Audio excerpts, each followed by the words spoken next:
Hola, ¿qué tal? Soy Alejandro Flores. He preparado esta presentación con el fin de apoyar a los diseñadores y constructores que utilizarán la norma técnica complementaria de proyecto arquitectónico en su versión más reciente. Para cualquier comentario podrán enviarme un correo electrónico a la dirección indicada en el costado de cada diapositiva.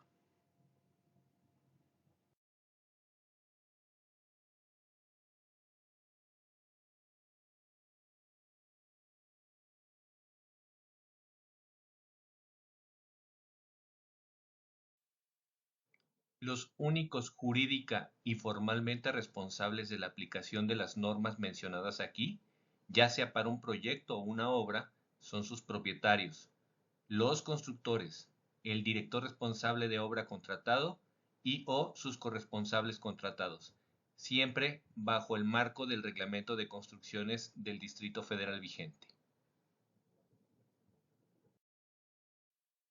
Recordemos que esta norma emana del Reglamento de Construcciones del Distrito Federal, pero que, debido a la modificación de la norma técnica complementaria, dicho reglamento tendrá que actualizarse en varios artículos.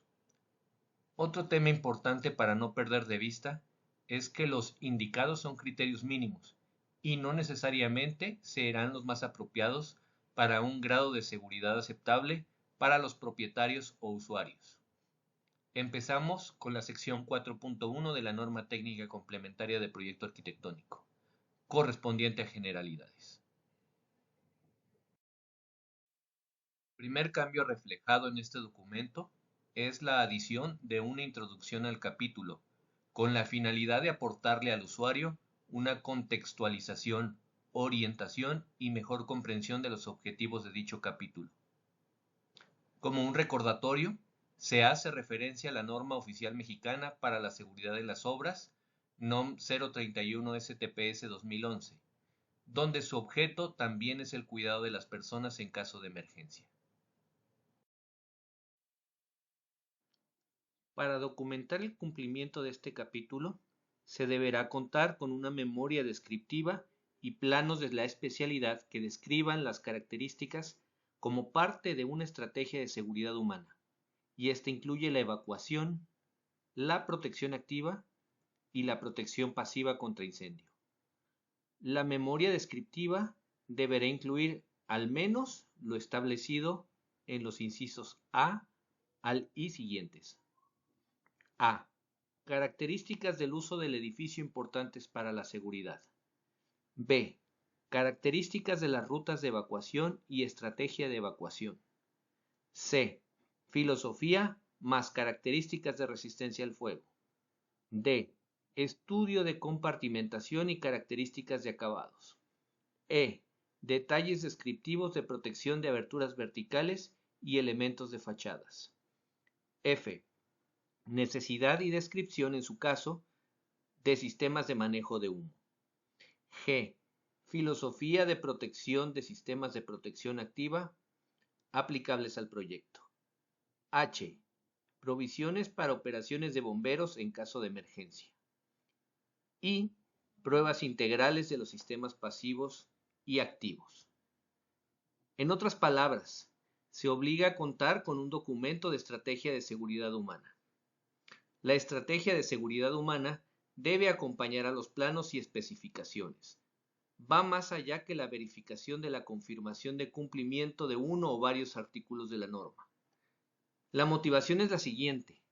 La seguridad humana y contra incendios es holística en un proyecto. La elección de requisitos individuales de protección no debe hacerse de manera aislada sin considerar el resto de las características relacionadas. Es un documento vivo que va ampliándose y modificándose en el desarrollo del proyecto. A veces se confunde con una especificación.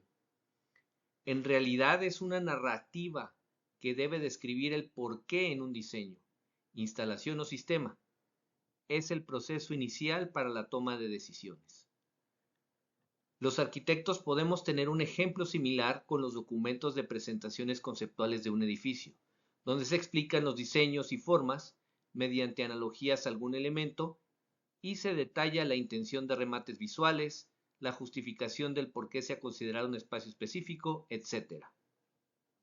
No solo tiene importancia qué equipo o instalación se usa en un proyecto, sino también sus características y el motivo por lo que dicho equipo o instalación es requerido. Tiene como objetivo asegurar que cuando haya una modificación del edificio o sistema original, el nivel de seguridad no sea disminuido sin una valoración detallada por las autoridades aplicables, llámense aseguradoras, director responsable de obra, protección civil, etc. Al elaborar este documento, es esencial que el equipo considere que posiblemente 25 años después de la apertura del edificio, este archivo podría constituir la única fuente de datos acerca de la razón y el diseño de los sistemas de seguridad humana y contra incendios, así como la manera en que se espera que operen. Es también un instrumento para los encargados de pruebas y vistos buenos, llamado comisionamiento para el arranque de un sistema, y hacer mucho más sencillos dichos procesos en forma integral. Hay que recordar que el elegir una característica de protección determinada va a afectar a los otros sistemas. No hay un escantillón obligado, ya que cada proyecto es distinto, pero mientras más información se proporcione, mejor será el entendimiento del porqué de cada característica de seguridad. La principal diferencia entre una base de diseño y una especificación radica en su alcance y enfoque.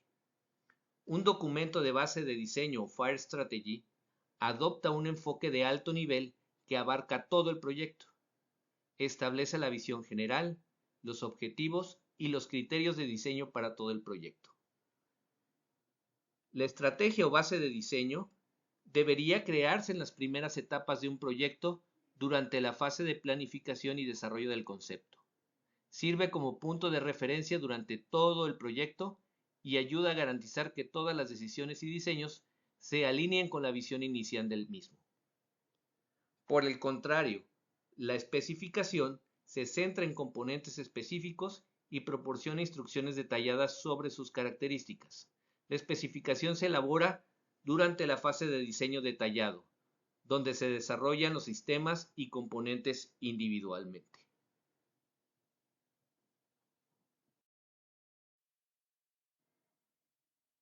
El anexo D de la NFPA 3 sirve como guía para la estrategia de seguridad humana, y la guía Master Format puede ser un documento útil que indica cómo hacer y organizar especificaciones. La segunda sección, 4.2, es la referente a resistencia al fuego y confinamiento.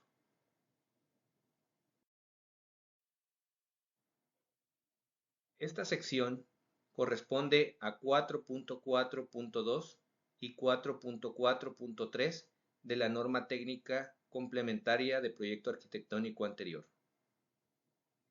Hay que conocer previamente la nueva clasificación de usos de espacios del capítulo 2. Esta clasificación de espacios fue introducida en la nueva norma técnica complementaria de proyecto arquitectónico para tener correspondencia con el proyecto de norma oficial mexicana PROCH NOM 002 SEDATU 2020, equipamiento en los instrumentos que conforman el Sistema General de Planeación Territorial, clasificación, terminología y aplicación. Se desecha la clasificación de grado de riesgo de incendio de la norma técnica complementaria de proyecto arquitectónico anterior, así como la norma técnica complementaria de previsiones contra incendio del 14 de mayo de 1990. En cuanto al cambio de clasificación de grado de riesgo, la motivación de su cambio fue que la clasificación anterior no consideraba en forma detallada las particularidades de protección de cada uso y destino, como se hace hoy en la ingeniería de protección contra incendios. Estamos hablando de las características de movilidad de las personas, la actividad dentro del edificio y su familiaridad en él en caso de emergencia. No solo entre edificios habitacionales y no habitacionales. La clasificación anterior tampoco consideraba el concepto de tasa de liberación de calor, Heat Release Rate, que es la energía liberada de un objeto incendiado por unidad de tiempo y no solo la cantidad de materiales y el área que ocupan en un espacio. No se considera la NOM 002 de Secretaría del Trabajo y Previsión Social vigente referente a prevención y combate de incendios en los centros de trabajo, por tener una clasificación de grado de riesgo de incendio similar a la de la norma técnica complementaria del proyecto arquitectónico anterior. En consecuencia, los requisitos de la NOM 002 STPS aplicables a un edificio ya también quedan desactualizados al respecto. Los elementos estructurales de la edificación, llámense muros de carga, columnas, vigas y losas entre piso y techo, deberán tener dimensiones y recubrimientos que les permita tener la resistencia al fuego requerida en la tabla 4.2.1.1a, tabla 4.2.1.1b y tabla 4.2.1.1c. En estas tablas hay que encontrar el valor más restrictivo en función de la altura, el número de niveles y la superficie construida por nivel, además del uso del espacio y la cobertura total de rociadores contra incendio. Al analizar el proyecto completo, se deberá verificar uso por uso, nivel por nivel, y se aplicará la resistencia al fuego más restrictiva a todo el edificio por cualquiera de los criterios descritos a continuación. Esta es la primera tabla. Como pueden observar, es una sección de la tabla publicada. Se refiere a la limitante de número de niveles sobre y bajo banqueta, a menos que se utilicen exclusivamente como estacionamiento o cuartos técnicos. Con ella, se obtiene su resistencia mínima al fuego, ya sea para una estructura de acero, concreto, madera o mampostería. Los valores mínimos dependerán del uso o usos de la edificación, recordando que si se tienen varios usos, aplicará el uso más restrictivo para definir hasta cuántos niveles puede tener dicho edificio. 0 horas aplica a un edificio que tiene elementos estructurales con menos de 1 hora de resistencia al fuego.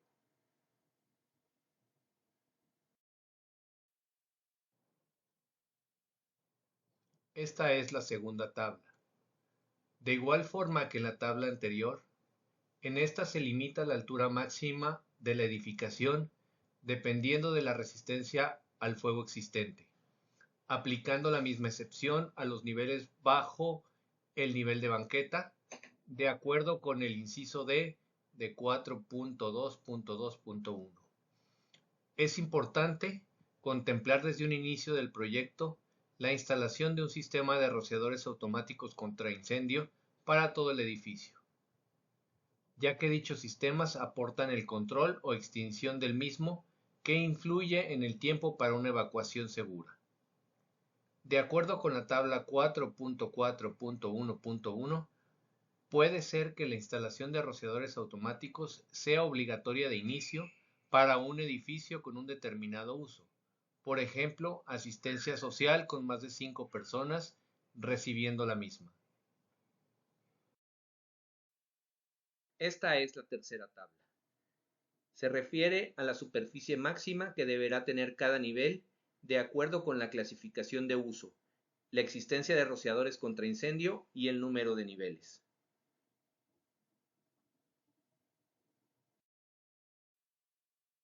En cuanto a los métodos de demostración de resistencia al fuego de los materiales de construcción, el primer método de 3, que ya existía en la norma técnica complementaria de proyecto arquitectónico, ahora se ha empleado con las metodologías de prueba reconocidas internacionalmente, ya que en la actualidad en México casi no existen materiales a la venta validados con la norma mexicana. Hay que verificar la información del producto, del fabricante y del sistema constructivo en las páginas web del ONCE, de UL o de FM Global. Igualmente, con los elementos estructurales, hay que verificar la información del elemento de protección por tamaño y forma de viga o columna, o sistema estructural integral. En la lámina pueden observar páginas de listados de productos en laboratorios de prueba. No hay que confiar solamente en la información de los panfletos del fabricante del recubrimiento o sistema. Por ejemplo, dichos panfletos pueden decir que hicieron la prueba en un laboratorio propiedad de UL, pero bajo el estándar británico, que no es un estándar reconocido por la norma de proyecto arquitectónico. O pueden tener una certificación vencida, incluso usar la de otro producto o falsificar una certificación. El segundo método de demostración de resistencia al fuego podrá ser conforme a los métodos prescriptivos incluidos en el apéndice A de esta norma, referentes a muros de mampostería y concreto, a columnas de concreto reforzado, losas de concreto reforzado, columnas de acero, vigas de acero, losas con vigas o armaduras de acero y muros no estructurales de bastidores.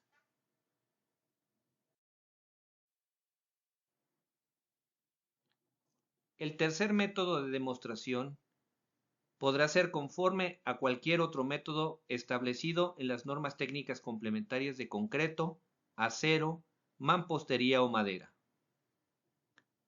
Para el concreto, por cualquier otro método a satisfacción del director y en su caso del corresponsable, reconociendo el ACI 216.1.14.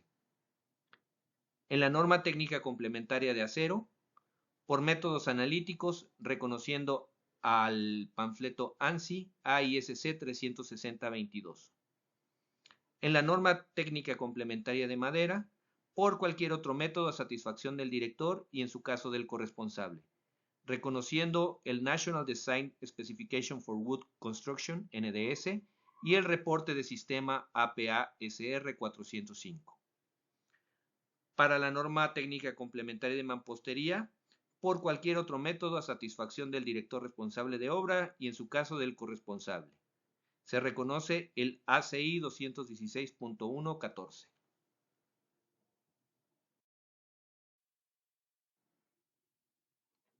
Para la resistencia al fuego de muros en fachada colindante, solo se mencionaba la resistencia al fuego en la tabla 4.6 de la norma de proyecto arquitectónico anterior, sin ser explicado. Hoy es un requisito importante para mitigar afectaciones por incendios desde edificios colindantes. Se permiten ciertos porcentajes con puertas, ventanas u otros elementos sin resistencia al fuego. No hay que olvidar que en caso de que haya elementos para evacuación en fachadas tales como escaleras, deben estar protegidas. Al igual que los elementos estructurales, se permiten distintos métodos de comprobación de resistencia al fuego.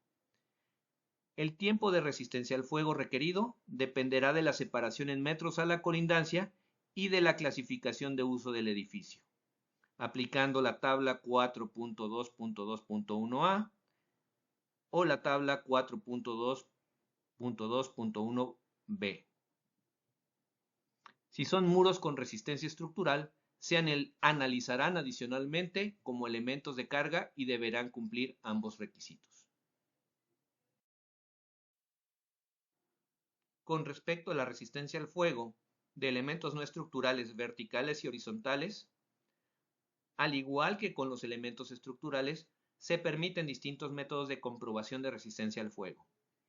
La tabla 4.2.3.1a se va a aplicar para elementos en todos los usos y sus puertas. Estamos hablando de cubos de elevadores, muros de circulaciones verticales de evacuación, llamados salidas en la norma, muros divisorios, etc. La tabla 4.2.3.1b se aplica para divisiones verticales y horizontales entre usos.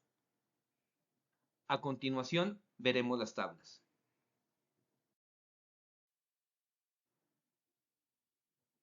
En la primera tabla, observamos que el tiempo de resistencia al fuego en horas de puertas dependerá del tipo de elemento vertical en análisis y su altura en pisos.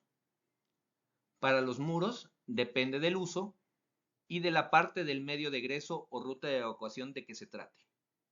La mención de rociadores para espacios de sistemas de presurización refiere a una cobertura completa para todo el edificio, no solo del espacio.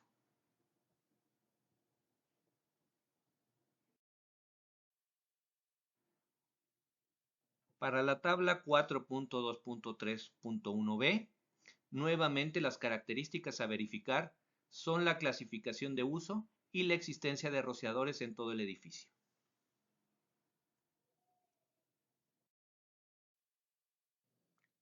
Con respecto a las puertas y cortinas enrollables, la resistencia al fuego del conjunto de montaje de puertas y cortinas enrollables se demostrará conforme a lo indicado en la norma mexicana NMX 307-4-11-2019, la norma internacional ISO 3008 o las normas extranjeras UL10A, UL10B, UL10C, FM Global DS1-3 o FM Global DS1-21, según corresponda.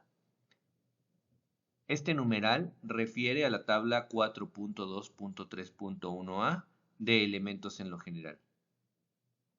Este tipo de dispositivos se deben instalar conforme a lo indicado por el fabricante.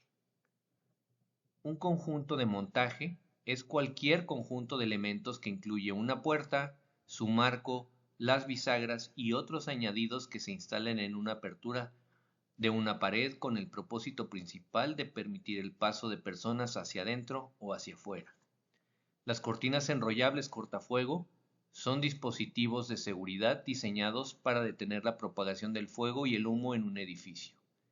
Están hechas de materiales resistentes al fuego, como tejidos especiales y acero, y se instalan generalmente en áreas donde se requiere protección contra incendios, como por ejemplo vestíbulos u otras aberturas.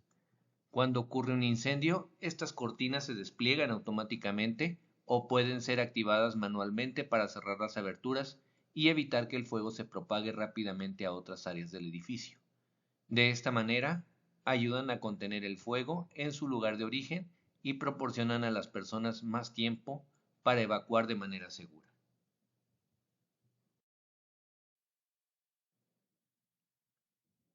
En lo que se refiere a instalación y mantenimiento, recomiendo personalmente la utilización de NFPA 80, normas para puertas cortafuego y otras protecciones para aberturas, y la NFPA 105, norma para conjuntos de montajes de puertas cortahumo y otras protecciones para abertura.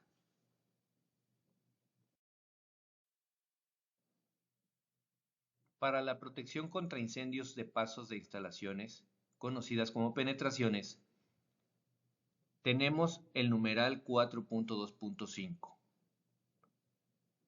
De manera mucho menos detallada, teníamos algo de información en 4.4.3, fracción 2 de la norma técnica complementaria anterior.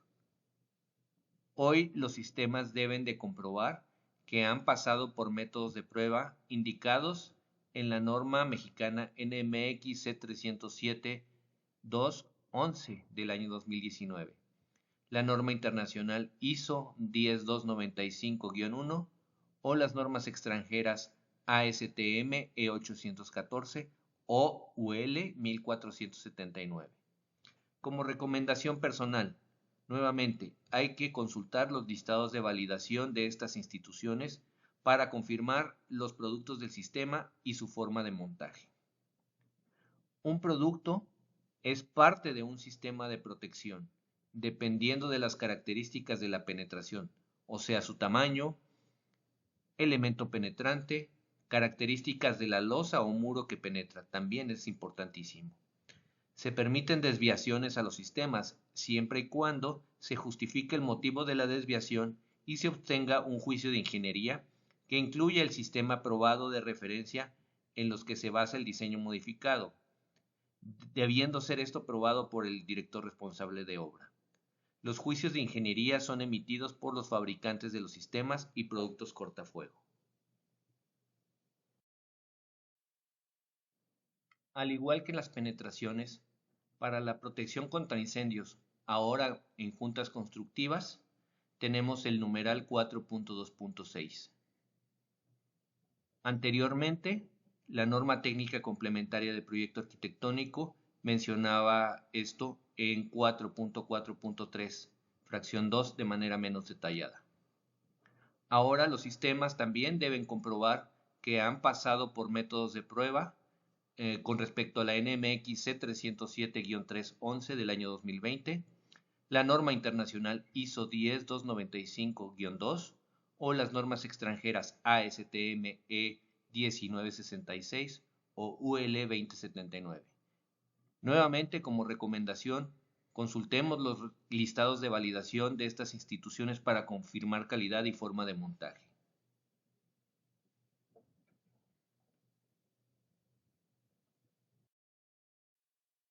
(4.2.7) de la norma. Losas aligeradas con poliestireno, poliuretano, poliisocianurato y otros plásticos. Se deben proteger del calor de un incendio debido a la emisión de humo tóxico y propagación de la llama mediante una de las tres opciones siguientes. A. Mortero a base de cemento Portland con al menos 13 milímetros de espesor, aplicado sobre un metal desplegado galvanizado para aplanados, que sea al menos calibre 26 y que esté fijado a la estructura. B. Tableros de yeso contrafuego que cumplan lo establecido en la norma mexicana NMX C013-1978 o en la norma extranjera ASTM C1396. C. Barreras térmicas en paneles o de aplicación líquida que impidan la combustión del material durante al menos 15 minutos. Este es un tema nuevo, ya que se han dado casos de incendio donde se ha identificado una gran toxicidad del humo y el goteo de estos materiales que pueden propagar el incendio. Esto es para dar más tiempo a los ocupantes de evacuar en los locales de un edificio. Para el inciso B, los plafones como sistemas en realidad deberían ser probados bajo ANSI UL 263, ASTM E119 o NFPA 251, referentes a resistencia al fuego, que es una prueba diferente a la de la propagación de la llama. Estamos hablando de la norma ASTM 84 UL 723. La ASTM C1396 indicada en la norma en realidad es un panfleto de tipo general que no incluye parámetros de medición de resistencia al fuego.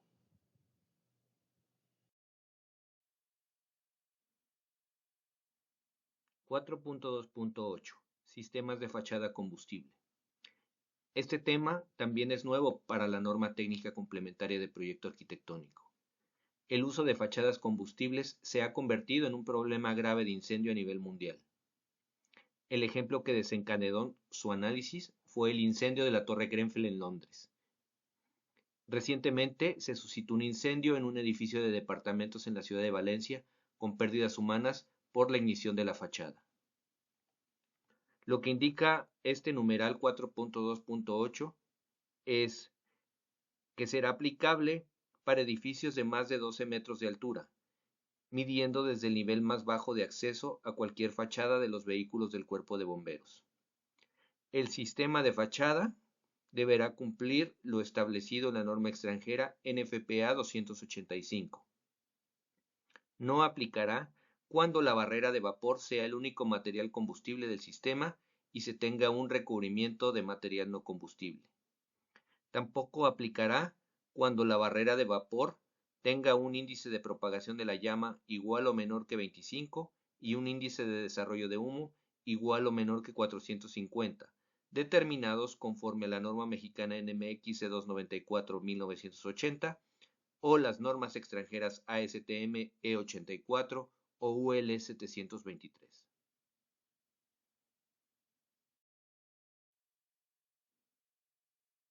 Tampoco aplica a sistemas de fachada con paneles metálicos compuestos MCM o con paneles laminados comprimidos HPL que estén a más de 10 metros de altura, cubriendo hasta un 10% de la fachada. Los sistemas de fachada con aislante de espuma plástica deberán cumplir NFPA 285, excepto cuando el aislante de espuma plástica se encuentra recubierto por ambos lados con materiales no combustibles, con un espesor de al menos 2.5 centímetros o con tableros de yeso contrafuego que cumplan con NMX C01378 o ASTM C1396. Nuevamente, ASTM C1396 es una norma de tipo general que no incluye parámetros de la medición de resistencia al fuego. Ahora pasamos a la fracción 4.3, correspondiente a las rutas de evacuación en caso de emergencia. En 4.3.1.2, cantidad de rutas de evacuación, se modificó el criterio mínimo para contar con una única ruta en edificaciones habitacionales, esto es, locales unifamiliares o plurifamiliares hasta 4 viviendas por nivel, hasta con 5 niveles, habitacionales compartidas hasta 16 ocupantes por nivel, hasta con 5 niveles. El resto de los usos es igual que el de la norma anterior. En cuanto a este criterio mínimo, se asume que las ventanas de las habitaciones serán los puntos para rescate. Bajo mi punto de vista particular, esto no es un mínimo adecuado porque, si no hay una escala de bomberos en los primeros minutos de un incendio y el acceso a la única escalera del edificio se encuentra bloqueada por humo o fuego, la gente se quedará atrapada. Yo recomendaría personalmente consultar y usar la norma NFPA 101, Código de Seguridad Humana, para ver los criterios de extensión de la segunda escalera en edificios de apartamentos. Las tiendas ancla en centros comerciales deberán contar con rutas de evacuación independientes a las del centro comercial. Esto se encontraba en el apéndice A de la norma técnica complementaria de proyecto arquitectónico anterior.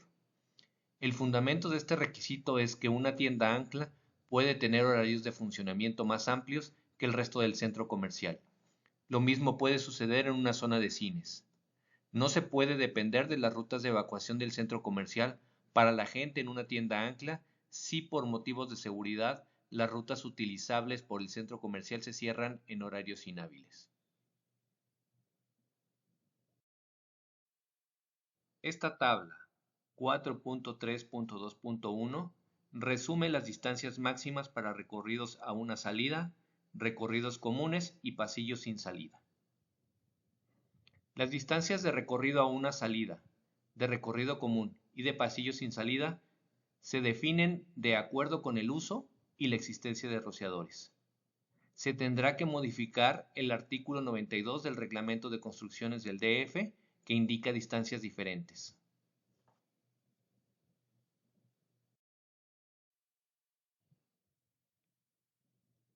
Como recomendación personal, puedo decirles que deberemos consultar la terminología al inicio de la norma técnica complementaria para saber exactamente cuáles son las secciones que conforman una ruta de evacuación. El acceso a la salida, que es la sección de una ruta de evacuación no protegida que conduce a una salida. Lo que se llama salida. Sección de una ruta de evacuación protegida mediante separaciones contra incendio que conduce de forma segura a la descarga de salida. Y finalmente esta descarga de salida es la sección de la ruta de evacuación entre la terminación de la salida y la vía pública. Aquí pueden observar gráficamente la representación de la distancia máxima a una salida. Si no hubiera puerta a una escalera, la distancia se mide diagonalmente sobre los escalones hasta la puerta que da al exterior del edificio.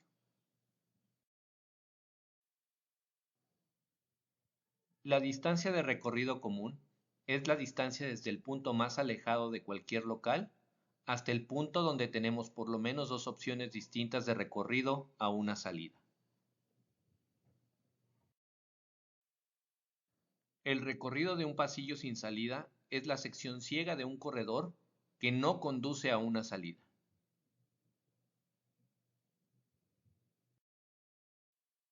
Un requisito importante es que las salidas deberán estar protegidas del resto del edificio de manera continua hasta la descarga de salida con separaciones contra incendio. No se permite que, por ejemplo, cuando alguien haya entrado a un cubo de escalera protegido, tenga que salir de él para recorrer otra sección interior del edificio o simplemente salir para pasar a otro cubo y tener que recorrer otro tramo con protección al fuego para llegar a la vía pública.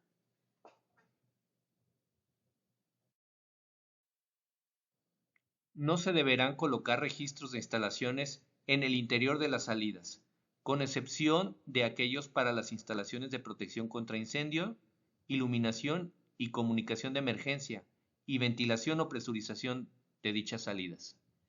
Esto que ven en la imagen vulnera la resistencia al fuego del cubo de escalera o corredor protegido según sea el caso. No se permitirá el acceso directo desde las salidas a cuartos eléctricos, mecánicos o de servicio.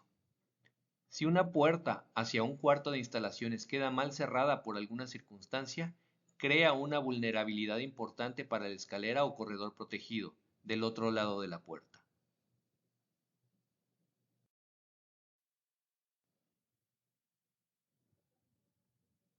En 4.3.3.5 se aclara el 4.3.1 fracción 5 de la norma técnica complementaria anterior sobre protección de escaleras. En alturas de más de 23 metros, las escaleras para evacuación deberán protegerse para evitar la concentración de humos con algunas de las medidas listadas de A a C siguientes. A. Contando con esclusas con ventilación natural. B. Contando con esclusas con ventilación artificial, llámese mecánica. Y C. Contando con un sistema de presurización, pero que ya no requiere de la esclusa. Se especifican más detalles sobre cada alternativa en la norma técnica complementaria. Las escaleras de hasta 23 metros no necesitan ventilación si son solo para uso en emergencia. El tipo de protección escogido influirá en el procedimiento de evacuación de un edificio. En algunos casos se obligará a evacuaciones por etapas de pisos o zonas. Se recomienda en la norma técnica complementaria de proyecto arquitectónico aplicar la norma extranjera NFPA 92 y el Manual de Ingeniería de Control de Humos de ASHRAE para más información sobre el diseño de control de humos.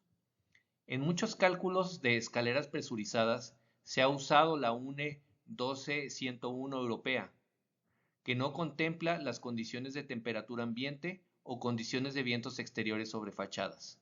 Esto abre la posibilidad de que los cálculos no reflejen la realidad en una situación de emergencia. Se permitirá que la descarga de salida se conduzca a través de jardines y espacios abiertos, siempre y cuando se proporcione un recorrido directo y seguro a la vía pública. No se deben considerar estos espacios como puntos de reunión o resguardo. Como habíamos mencionado anteriormente, no se permite que, habiendo salido a una terraza, se tenga que pasar por zonas interiores sin protección al fuego antes de llegar a una descarga de salida a vía pública o zona exterior a nivel de terreno.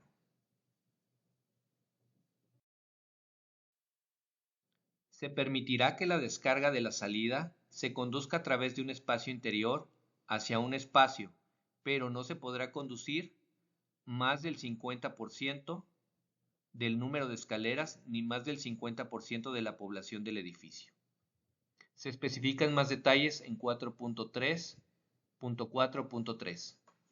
Podemos tener algunas rutas de evacuación de distintas capacidades en un proyecto cruzando vestíbulos o espacios interiores similares, pero la idea es que en una emergencia no quede inutilizada una ruta de evacuación calculada para más de la mitad de la población.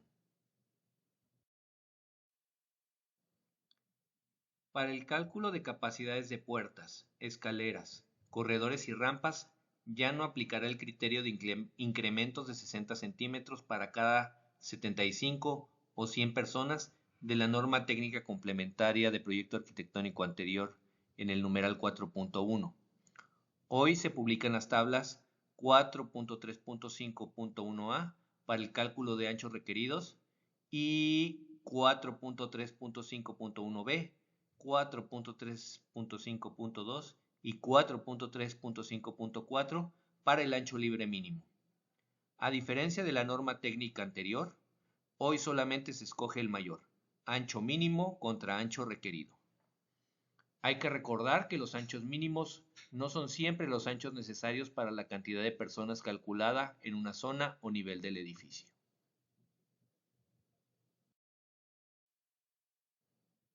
Esta imagen reúne las tablas referentes a cálculo de la capacidad de las circulaciones para evacuación.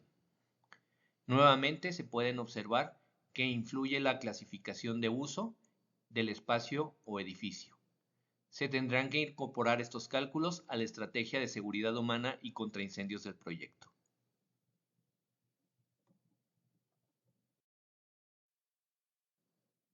Esta lámina se refiere al ancho libre mínimo en puertas.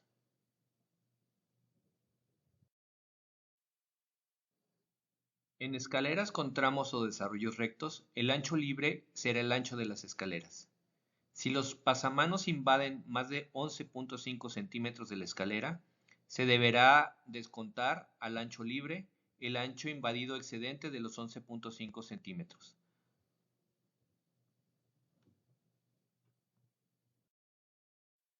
Para considerar el efecto de embudo en la circulación, la capacidad de una ruta de evacuación se establecerá por el componente más restrictivo de la ruta. En 4.3.6 se establece el rubro de áreas de protección. Todas las edificaciones con dos o más niveles, con excepción de las edificaciones habitacionales unifamiliares, contarán con áreas de protección en cada nivel que no estén a nivel de la descarga de salida. En edificaciones de hasta 6 niveles se permite no cumplir con este requisito si se cuenta con escaleras exteriores separadas de cualquier ventana a una distancia no menor a 2 metros para evitar la exposición al fuego en caso de incendio, o si las ventanas tienen una resistencia al fuego de al menos 1 hora. Anteriormente esto se le llamaba áreas de resguardo.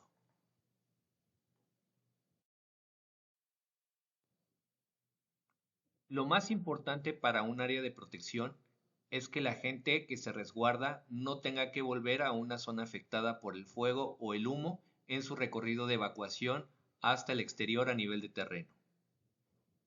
Se permitirá considerar como área de protección en caso de incendio cualquiera de las áreas listadas en los incisos A a C siguientes.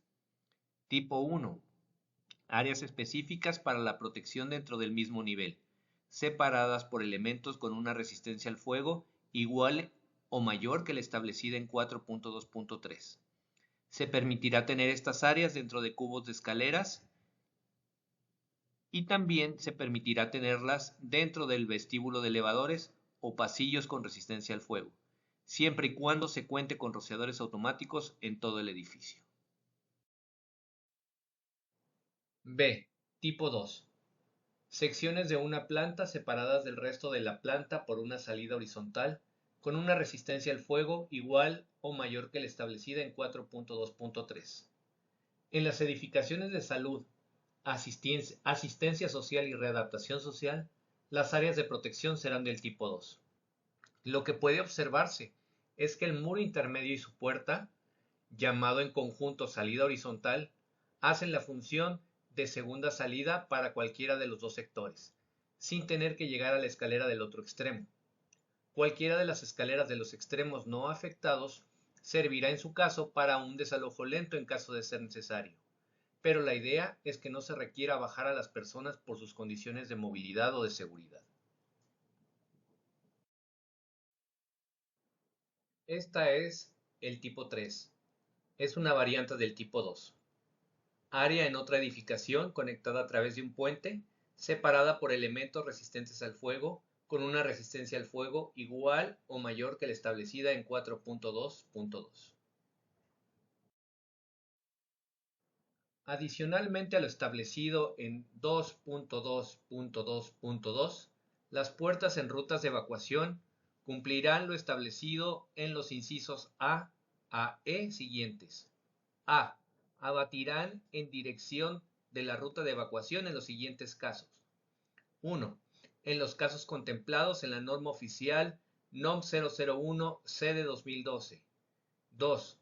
En edificaciones con sustancias peligrosas, cuando den servicio a más de 5 ocupantes.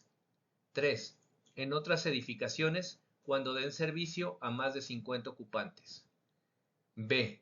Contarán con barras antipánico que cumplan con la norma extranjera ANSI UL 305 en los siguientes casos. 1. En edificaciones con sustancias peligrosas, cuando den servicio a más de 5 ocupantes. 2. En otras edificaciones, cuando den servicio a más de 100 ocupantes. C. No tendrán cerraduras, candados o seguros que interfieran en su uso en el sentido de la salida. D. Contarán con mecanismos cierra-puertas cuando se requiera que tengan resistencia al fuego. E. En cubos de escalera permitirán el reingreso al interior del edificio cuando menos cada 4 pisos. Se permitirá considerar puertas giratorias para desalojar hasta el 50% de los ocupantes, cumpliendo con lo establecido en los incisos A a C siguientes. A. Se considerará que cada puerta giratoria desaloja máximo 50 personas. B. No se utilizarán en rutas de evacuación accesibles. C. No requerirán una fuerza mayor que 50 kilogramos fuerza para plegarse.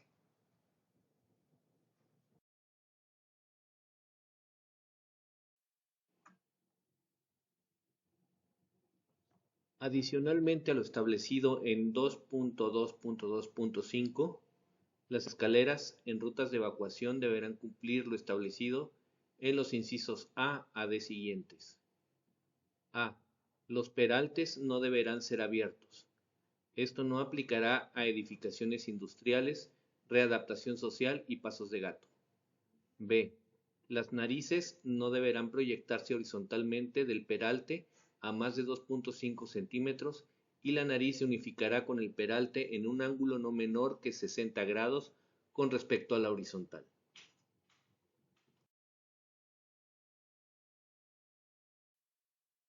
C.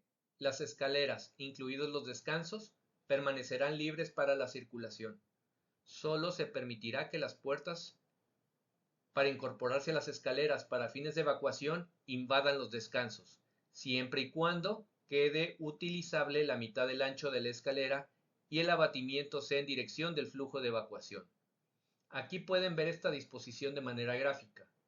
Lo nuevo es la franja de contraste en cada escalón y la parte superior de cada grupo de escalera.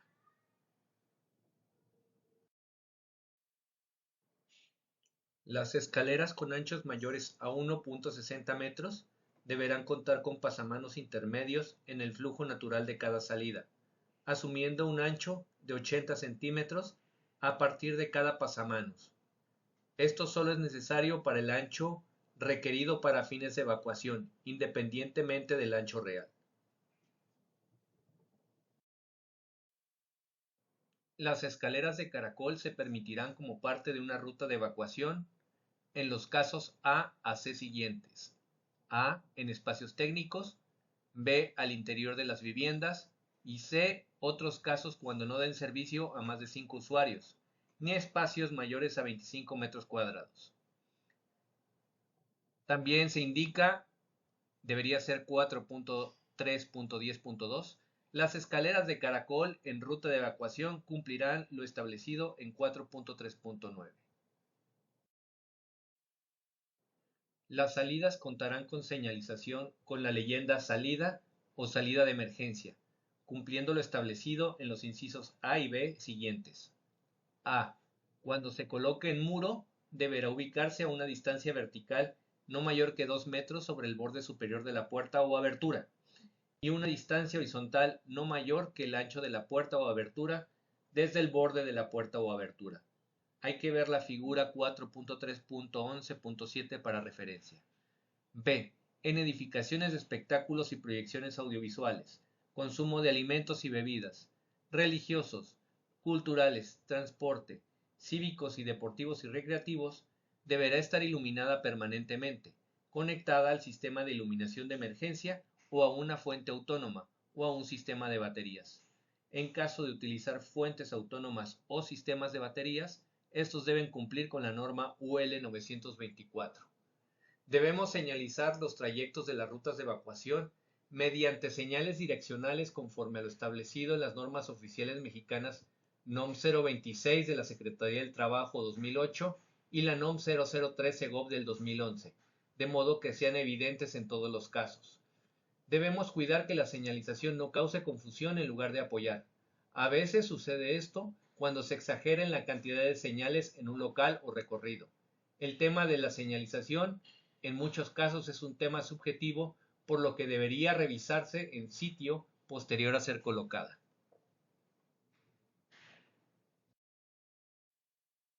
La señalización fotoluminiscente debe cumplir alguno de los requisitos A o B siguientes.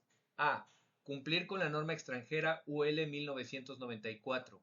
B. Tener una luminancia mínima de 30 milicandelas por metro cuadrado a los 10 minutos de oscuridad y 5 milicandelas por metro cuadrado a los 90 minutos de oscuridad. Lo anterior con una carga previa de por lo menos 11 lux de iluminación fluorescente durante 60 minutos. Estos son valores para los fabricantes. 3 milicandelas por metro cuadrado es lo mínimo captable por el ojo humano. La emisión se mide con fotómetro. Es una luz reflejada, la que refleja el cuerpo, no con luxómetro, que sería una luz incidente, la que llega a un cuerpo. En cuanto a transporte interno, en ningún caso las escaleras eléctricas, rampas eléctricas y aceras móviles se considerarán como un medio para la evacuación de ocupantes. En otras palabras, no deben contabilizar su capacidad en el cálculo de evacuación. En cuanto a transporte interno, se permitirá considerar los elevadores como un medio adicional para la evacuación de ocupantes del edificio durante un incendio. Hay que ver las características en 6.7.2. Esto no es obligatorio, pero si se utiliza, se tiene que cumplir lo establecido a continuación. Hay que contar con un sistema de alarma de incendio en todo el edificio. El programa de protección civil aprobado debe incluir los procedimientos para la evacuación de los ocupantes del edificio usando las escaleras de salida y también los elevadores. Las condiciones necesarias para la operación continua y segura de los elevadores para la evacuación de ocupantes del edificio, los vestíbulos y las salas de máquinas asociadas deben estar continuamente monitoreadas y exhibidas en el centro de comando de incendios del edificio por un sistema normalizado de interfaz de servicio de emergencia. Los elevadores para evacuación de los ocupantes del edificio por incendio, en muchos casos, no están especificados de inicio, por lo que tenemos que indicarle al fabricante del elevador que vamos a contar con estas funciones. Este es un cambio de paradigma en edificios altos. En edificios con pisos a más de 130 metros de altura o más de 30 niveles sobre el nivel más bajo de acceso de vehículos del Departamento de Bomberos, al menos un elevador deberá poder ser utilizado por bomberos durante una emergencia. Puede tratarse de los elevadores destinados al uso por parte de los ocupantes o para los servicios de la edificación. Los elevadores al servicio de bomberos tendrán que cumplir con lo establecido en 6.7.3.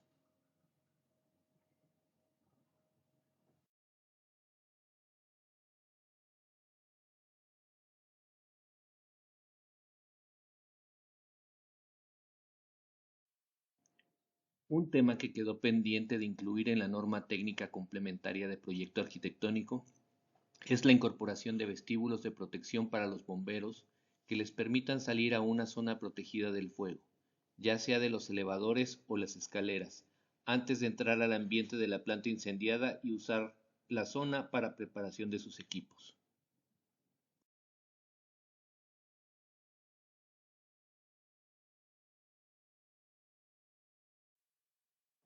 Dispositivos para prevenir y combatir incendios. En función de su uso, las edificaciones contarán al menos con los dispositivos para prevenir y combatir incendios requeridos en la tabla 4.4.1.1. Si un edificio cuenta con dos o más usos, se compararán para aplicar los requisitos del uso más restrictivo.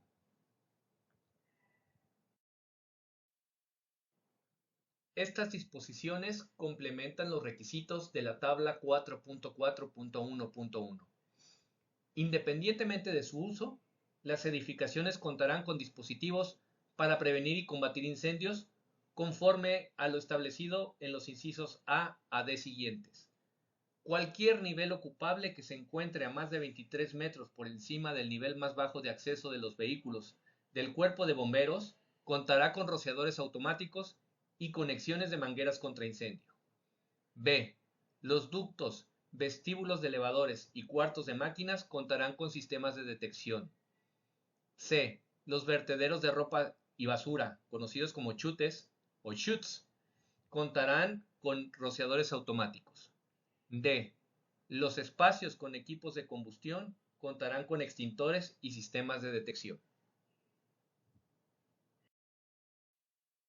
Los dispositivos, incluidos aquellos instalados de forma voluntaria, cumplirán lo establecido de 4.4.2 a 4.4.6, de acuerdo con el tipo de sistema.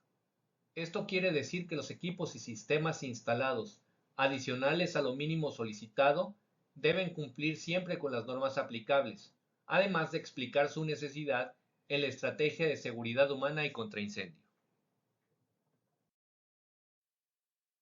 Esta es la tabla general de dispositivos para prevenir y combatir incendios por uso. Podrán ver que también hay características de la edificación para definir qué requisito es opcional y qué requisito es obligatorio.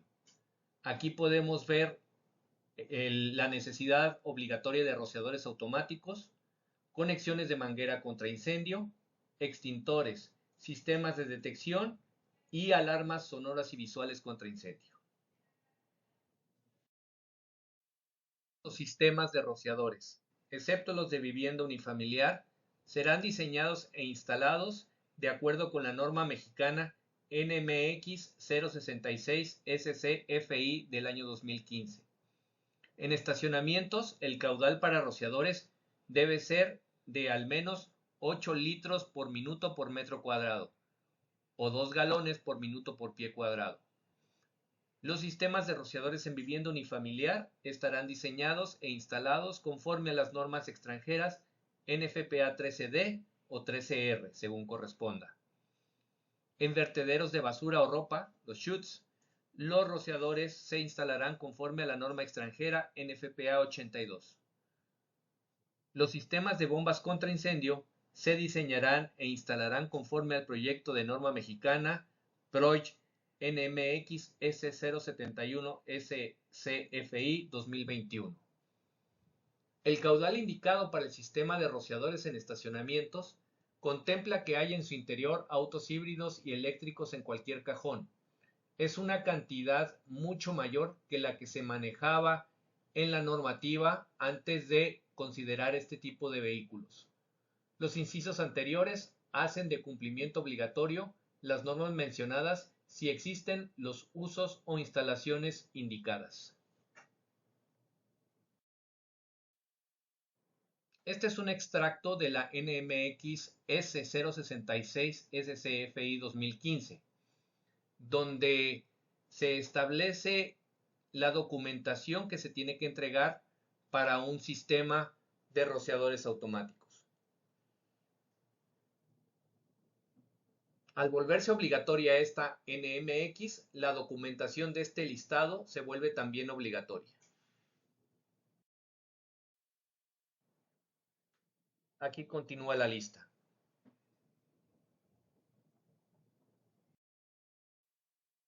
En cuanto a las conexiones de manguera contra incendio, la conexión de mangueras será de 635 milímetros, 2.5 pulgadas y cumplirá con la norma extranjera NFPA 14.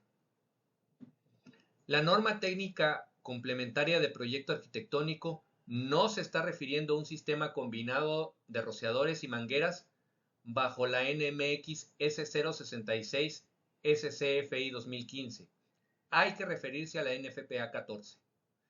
La conexión no tendrá la manguera instalada para evitar uso de la conexión por gente inexperta. Los sistemas de manguera contra incendio deberán ubicarse en cubos de escalera protegidos. En zonas con cajones con sistema de carga para vehículos eléctricos se deben colocar conexiones a una distancia no mayor a 15 metros. Esto también es un cambio de paradigma. Las mangueras en el interior de los edificios privilegiaban el ataque del incendio en lugar de la evacuación. A menudo, las personas no tienen capacitación para su utilización.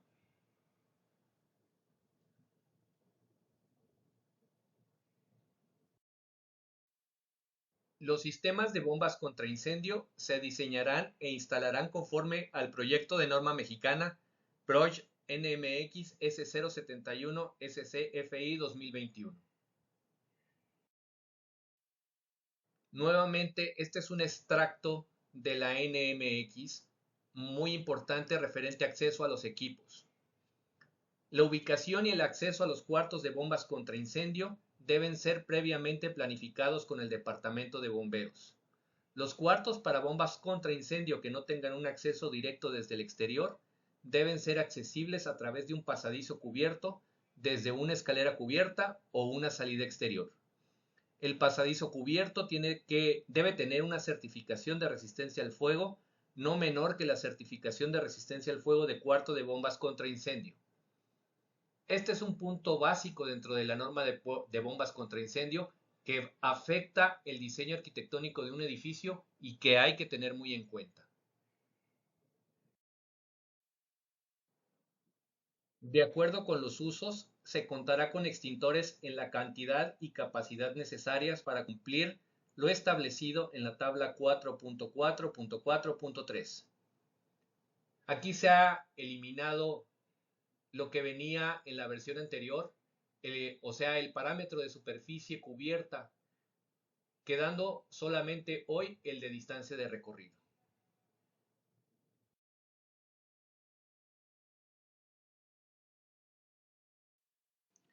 El sistema de detección contará con detectores de incendio instalados de acuerdo con la norma mexicana NMX S069 SCFI 2022. En realidad son detectores de humo en la generalidad de los casos. Adicionalmente, en espacios con equipos de combustión, los sistemas contarán con detectores de gas conforme al sistema de aprovechamiento aplicable, gas LP o gas natural. En vivienda unifamiliar y dentro de las viviendas en vivienda plurifamiliar, los detectores de incendio de estación única, detectores de humo, estarán conectados al sistema eléctrico del inmueble y tendrán respaldo de batería. En ductos, los detectores de incendio se instalarán de acuerdo con la norma extranjera NFPA 90A. 4.4.5.3 se refiere al uso de detectores que no requieren ser conectados a un sistema de alarma con panel de monitoreo, aunque son alimentados principalmente por la corriente eléctrica de la casa. La batería dentro de cada detector, que es la que estamos acostumbrados a ver, funciona en caso de falla de la corriente alterna. Este tipo de alarma de humo sustituye a las alarmas que son exclusivamente alimentadas por batería, para evitar que en casos de incendio la alarma no funcione porque la batería se encuentra descargada. Actúan también todos los detectores a la vez en caso de humo sin necesidad de un panel de control, ya que se comunican por el cableado eléctrico de la casa o departamento.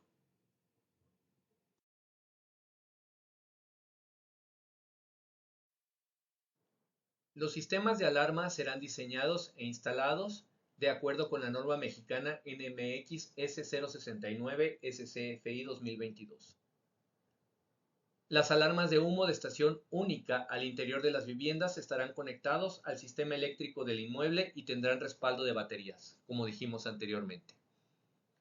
En las edificaciones listadas en los incisos A y siguientes, se permitirá instalar únicamente un sistema de alarma de evacuación por voz. Deportivos y recreativos, culturales, religiosos, edificaciones para el culto y oración, cívicos, consumo de alimentos y bebidas, espectáculos y proyecciones audiovisuales, transporte y comunicaciones. En este numeral lo que debía indicarse es que complementariamente deberían instalarse sistemas de evacuación por voz a los sistemas de tonos y destellos lumínicos, ya que muchas veces los habitantes del inmueble no están familiarizados con los tonos de alarma de incendio o señales luminosas. En edificios de salud se permitirá instalar solo alarma visual en áreas de cuidados críticos, o sea, la alarma visual va dirigida a las estaciones de enfermería, donde están alojadas las enfermeras. En edificios de asistencia social con estancia a las 24 horas, se permitirá que el edificio tenga solo alarma visual en áreas para dormir. El resto de las áreas pues tendrá que ser clasificado y se le tendrá que poner su sistema de alarma conforme corresponda. En edificios de más de 23 metros por encima del nivel más bajo de acceso de los vehículos del cuerpo de bomberos, o sea, un edificio alto, el sistema de alarma contará con un sistema de evacuación por voz. Aquí sí es adicional a el sistema sonoro y al sistema luminoso. En esta lámina reproduzco un numeral de la NMX referente a sistemas de alarma que indica la documentación mínima requerida. Ahora será de forma obligatoria porque está referida dentro de la norma técnica de proyecto arquitectónico que viene del reglamento de construcciones. Entonces, habrá que analizar todos los puntos que indica esta fracción de la NMX. Aquí continúan los requisitos.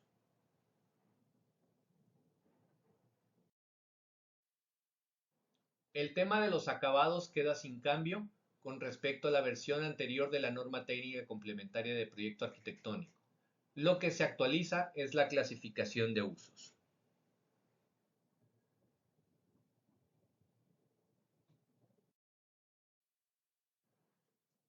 La descripción de las clases de acabado tampoco cambia con respecto a la edición anterior.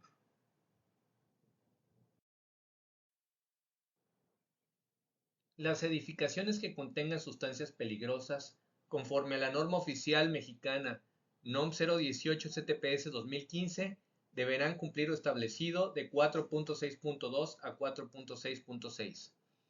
De forma alternativa, pueden cumplir con la norma extranjera NFPA 400. Para la aplicación de la norma NFPA es necesario considerar las equivalencias en la clasificación de sustancias, toda vez que podrán existir diferencias respecto a la norma oficial mexicana NOM 018 STPS 2015. Este es un tema que se ha detallado mucho más en la nueva norma técnica complementaria y que no abundaremos ya que es bastante amplio para esta presentación. La de chimeneas también trae mucho más detalle que la versión anterior.